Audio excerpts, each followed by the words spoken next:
नमस्कार दोस्तों, study with Rahul YouTube channel पर आपका स्वागत है। आज ही हमारा हिंदी का टेस्ट होने वाला है, जिसके अंदर हम तत्सम तद्भव, विलोम शब्द, विशेषण विशेष्य, वाक्यों के लिए एक शब्द, इन सभी चीज़ों का अध्ययन करेंगे। आपको बताना है क्या शब्द दिया हुआ है। तद्भव दिए हुए यहाँ पर ये,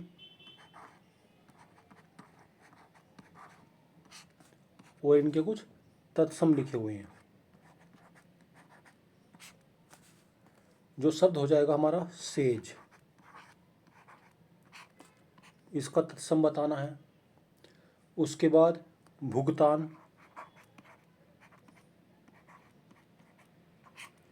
इसका तत्सम बताना है।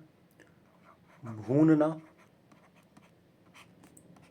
इसका तत्सम बताना है। उसके बाद रीता,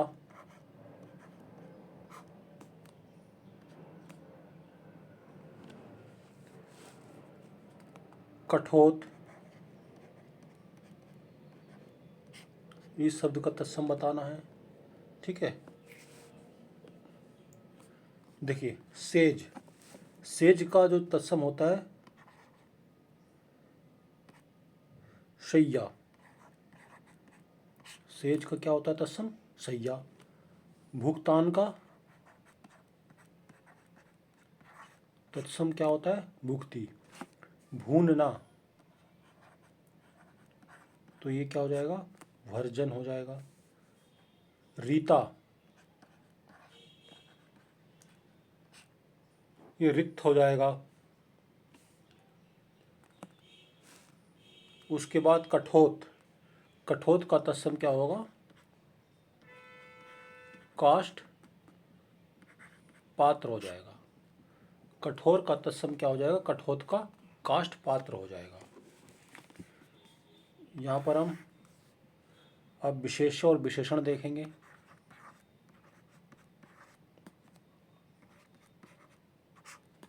विशेष्य और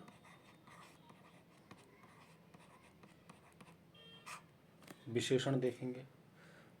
जिस तरह से आसान, आसन, आसन का विशेषण बताना है।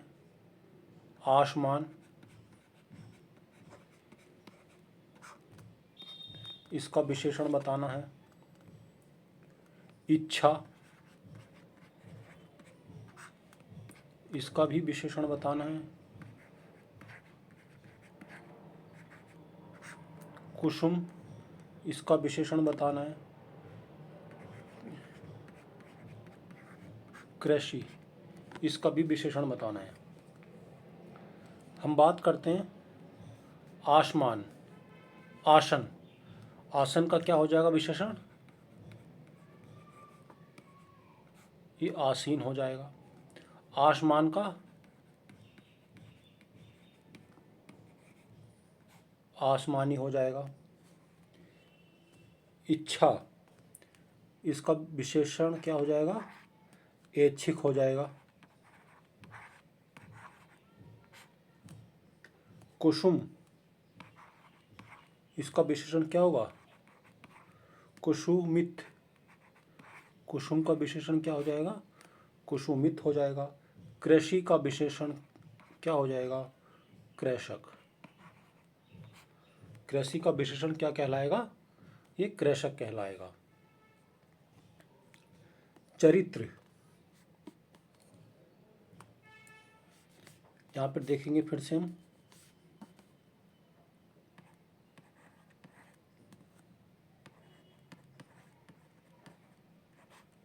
विशेष्य,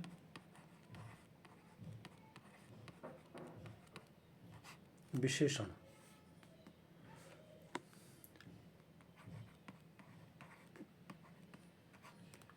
चरित्र,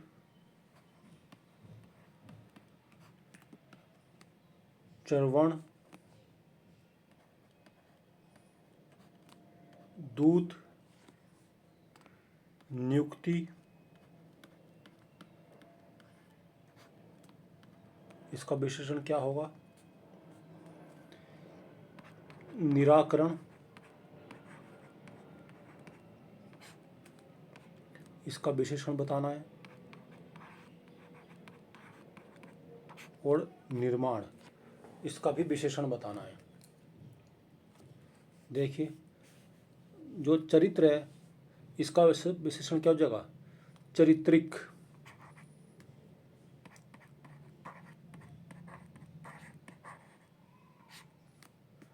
चवण का चविर्त हो जाएगा। दूत का विशेषण दौत। नियुक्ति, इसका विशेषण क्या कहलाएगा? नियुक्त कहलाएगा। निराकरण, निराकृत। निराकरण का विशेषण क्या कहलाएगा? निराकृत कहलाएगा। निर्माण, इसका विशेषण क्या बनेगा? निर्मित। निर्माण का विशेषण क्या बनेगा क्लास? ये निर्मित हो जाएगा। अब देखिए, यहाँ पर हम विलोम शब्दों को देखेंगे।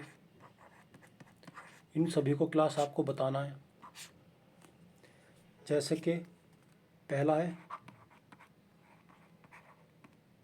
आरूण, ऐहिक,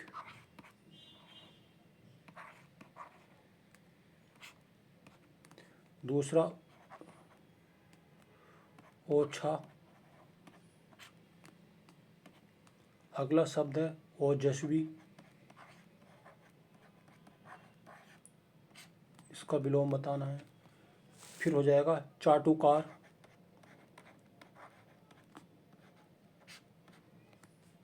उसके बाद चाटुकार के बाद क्या हो जाएगा?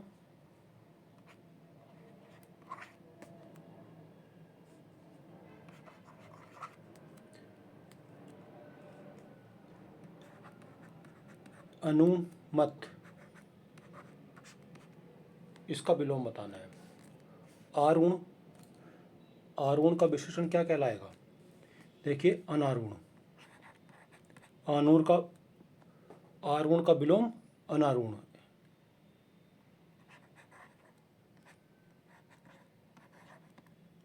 आरूण का अनारूण।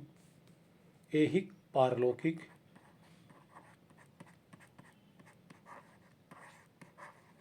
ऐहिक का पारलौकिक। ओछा, गंभीर।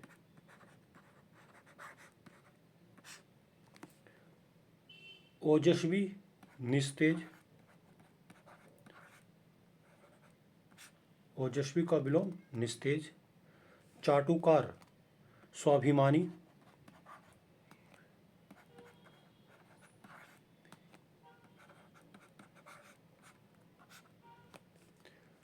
उसके बाद अनुमत, अनुमत का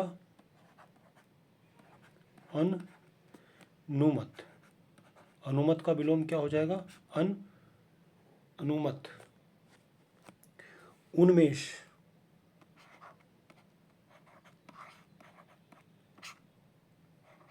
उन्मेष का विलोम क्या कहलाएगा? निमेष। उन्मेष का विलोम क्या कहलाएगा क्लास? यहाँ पर ये निमेष कहलाएगा। आगे देखते हैं अब हम।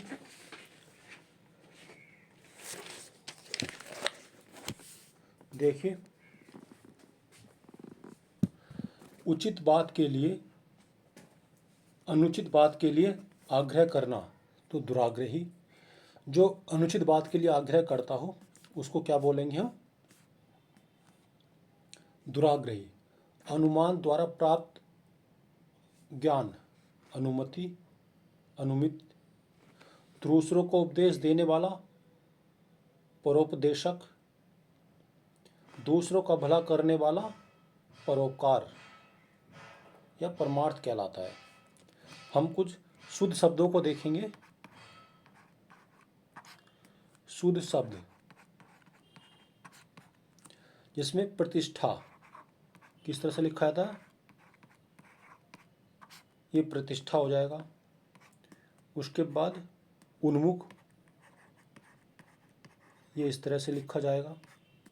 उसके बाद परमार्थ, ये हम शुद्ध वर्तनी को लिख रहे हैं। प्रतिष्ठा, उन्मुख, परमार्थ, उसके बाद दर्शन, अंत्याक्षरी,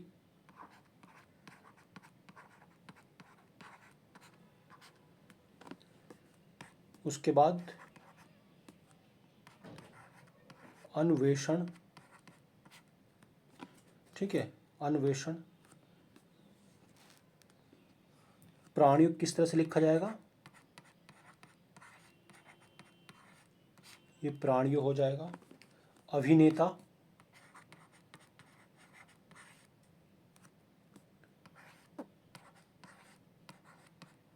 ये अभिनेता हो जाएगा। उसके बाद पूर्ति,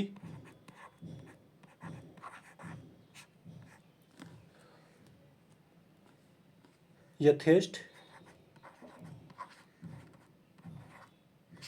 इस तरह से लिखा जाएगा। ये विशिष्ट,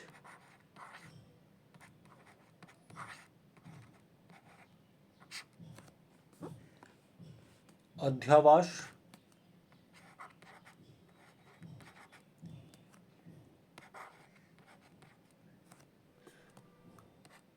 अध्यवसाय, ठीक है। पारिस्थितिकी, परिस्थितिकीय, ठीक है। पारिस्थि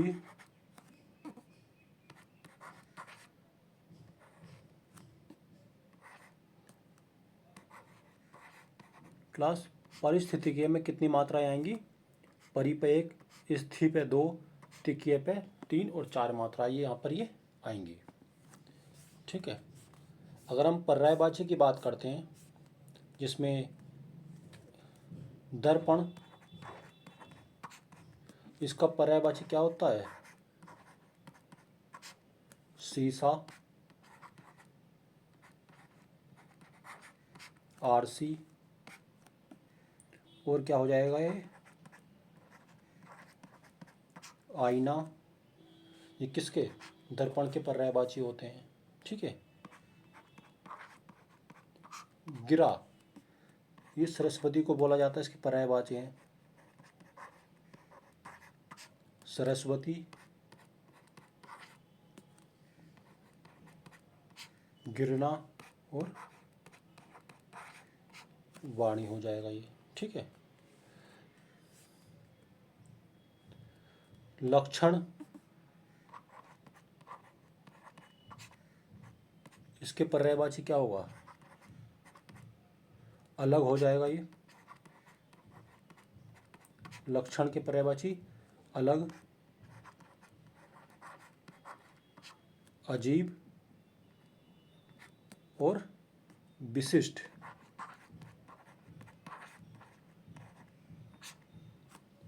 अलग, अजीब और विशिष्ट किसके हो जाएंगे?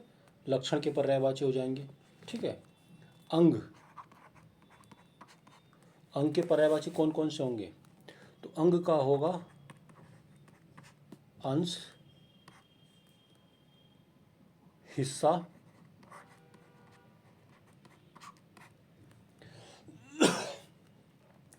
उसके बाद घटक, उसके बाद खंड, और क्या बोलेंगे? खंड बोलेंगे। उसके बाद भाग बोलेंगे,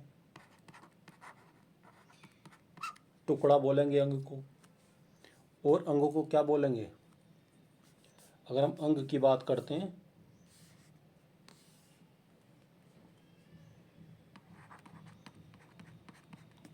अंग को तन भी बोलेंगे,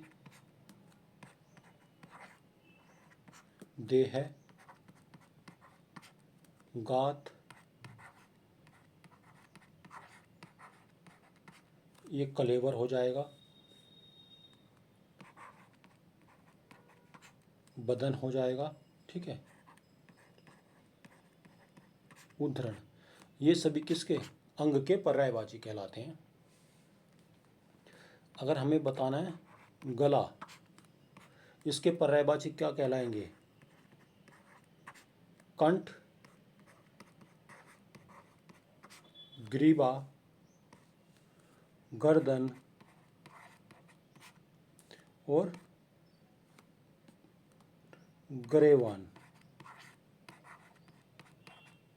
ये सब किसके हैं? गले के पर्यायवाची हैं ये। ठीक है क्लास, एक बार इसका रिवीजन कर लेते हैं हम, उसके बाद आगे देखेंगे। जैसे कि आप जानते हैं सेज, सेज का तत्सम क्या कहलाएगा? शय्या। भुगतान का तत्सम भुक्ति। भूनना भर्जन कहलाएगा ये। रीता रिक्त कहलाएगा। कटोत काष्ठ पात्र। आसन, इसका तत्सम क्या कहलाएगा? विशेषण आसन का आसीन। आसमान को आसमानी। इच्छा ऐच्छिक। कुसुम कुसुमती। कृषि का कृषक हो जाएगा। ठीक है। जैसे चरित्र, इसका क्या हो जाएगा? चरित्रिक, चरवण, चवित, दूत, दोत, नियुक्ति, नियुक्त, निराकरण, निराकृत, निर्माण, निर्मित। विलोम शब्द की बात करते हैं। आरूण, अनारूण, ऐच्छिक, पारलौकिक, ओछा, गंभीर हो जाएगा इसका विलोम। ओजस्वी का निस्तेज, चाटुकार, स्वाभिमानी, अनुमत, अनुमत, उन्मेष, निमेष। उसी तरह से अगर हम शुद्ध शब्दों की बात करते हैं तो प्रतिष्ठा, उन्मुख, परमार्थ, दर्शन, इस तरह से लिखा जाएगा। अंत्याक्षरी, अन्वेषण, अन्वेषण, प्राणियों, अभिनेता, पूर्ति, यथेष्ट, विशिष्ट, अध्यवसाय, परिस्थितिकी, इसमें 4 मात्राएं आएंगी यहाँ पर। दर्पण का जो पर्यायवाची है शीशा, आरसी, आईना हो जाएगा।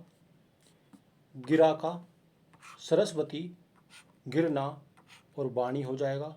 लक्षण को अलग, अजीब और विशिष्ट होता है। अंग का अंश होता है। हिस्सा, घटक, खंड, भाग और टुकड़ा, ये सब इसके पर्यायवाची होते हैं। जैसे गले का पर्यायवाची कंठ, ग्रीवा, गर्दन और ग्रेवान होता है। उसी तरह से अंग को तन, देह, गात, कलेवर, बदन और उद्रण, इस नाम से जाना जाता है। कुछ वाक्यांश देख लेते हैं। चांदनी रात क्या कहलाती है? चांदनी रात, चांदनी रात को क्या बोलते हैं क्लास? ये सरवरी कहलाती है। चारों ओर से घिरा हुआ, जो चारों ओर से घिरा हुआ हो उसे क्या बोलेंगे? परिवेष्टिता, परिवेष्टिता,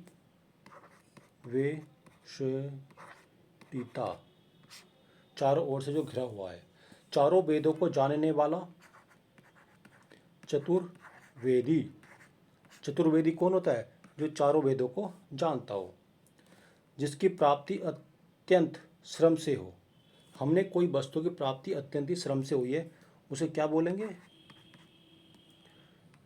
श्रम साध्य है। किसी वस्तु की प्राप्ति अगर कठिनाई से होती है, श्रम साध्य बोलते हैं। जिसकी बाहें अधिक लंबी हो उसको क्या बोला जाता है? दीर्घ बाहु। जिसकी बाहें बहुत लंबी हो उसे बोलते हैं दीर्घ बाहु। जिसकी बाहें घुटनों तक हो उसको क्या बोलेंगे? जिसकी बाहें घुटनों तक हो उसको बोलते हैं अजान बाहु। जिसकी बाहें घुटनों तक लंबी हो वो अजान बाहु कहलाता है। टाइप करने की कला टंकण। टाइप करने की कला को क्या बोला जाता है? टंकण बोला जाता है। पर्वत के ऊपर की समतल भूमि, कोई पर्वत है इस तरह से, इसके ऊपर की जो समतल भूमि रहेगी ये, इसको क्या बोलेंगे? अधित्यका। क्या कहलाएगी ये? अधित्यका। पर्वत के ऊपर की समतल भूमि अधित्यका, कोई ये पर्वत है और इसके नीचे की जो समतल भूमि है ये, इसे क्या बोलेंगे हम? उपत्यका।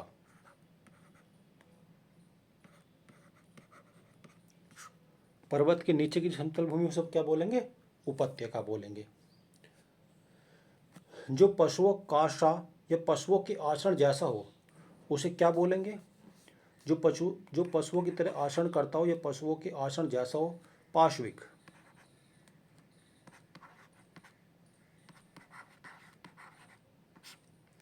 ठीक है क्लास, यदि यह वीडियो आपको पसंद आती है तो वीडियो को लाइक कीजिए, सब्सक्राइब कीजिए और शेयर कीजिए।